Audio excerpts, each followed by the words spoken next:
Диана, виж. Няма какво да ми обясняваш и не ми пращай повече съобщения. Не се получава, не само, че няма да хващам влака, но всичко свърши. Не ме чакай, няма да дойда и не ме търси повече. Чао!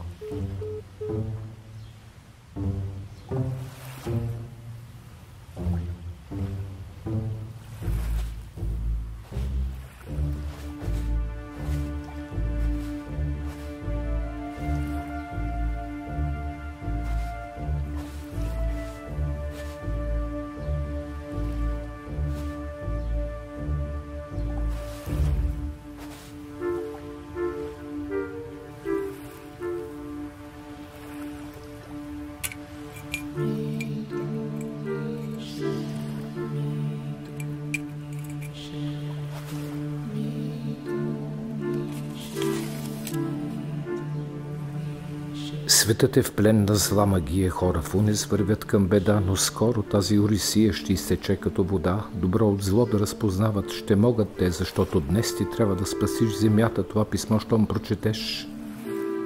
Магични думи чуй сега, да пипнеш пееща скала.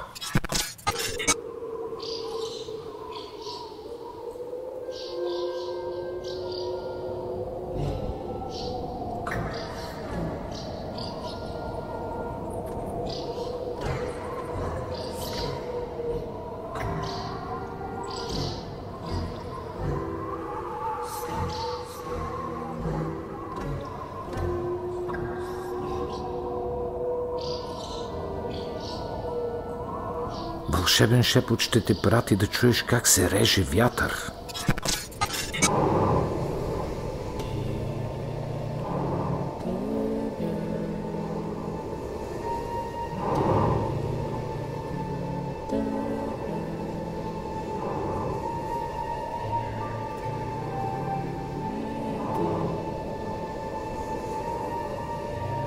Готви се за чудесен ден, прекрасен, необикновен, назад да свърнеш, забрави, до край писмото дочети.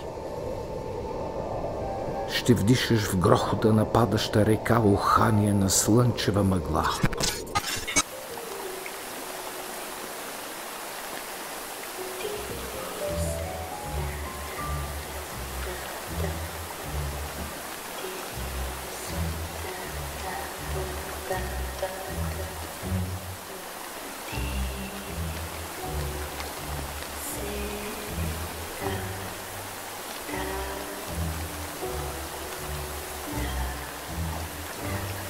Начало даващ кръгъл пламък, ще видиш пазен в древен замък.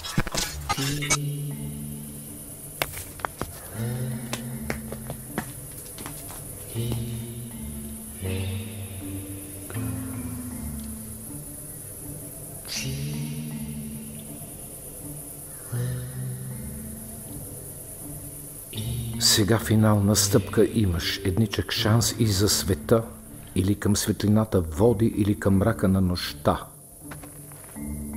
Твоя кораб плува и няма да спре, ще вкусиш вълните в незримо море.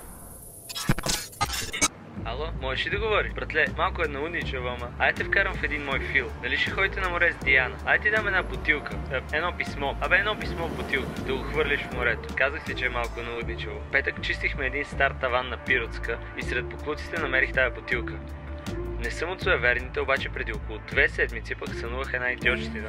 Направо кошмар, че чужди писма не се четат, освен ако не ги получиш, защото тогава не са чужди.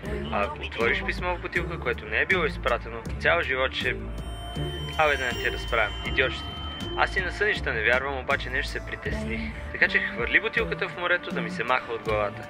Била е приготвена, а ти сега да не се изкушиш да я отвориш, че цял живот... Окей. Душата си попитай тихо и слушай своето сърце.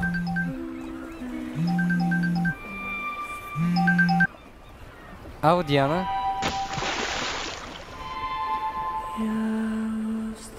Светът ни няма да е в плен, светът ни ще е променен.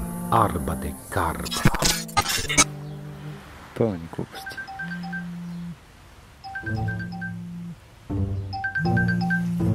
Влакът пристига след 10 минути, направо ще се побъркам. Нямам търпение да те видя и да те нагушкам. Целувки до след малко.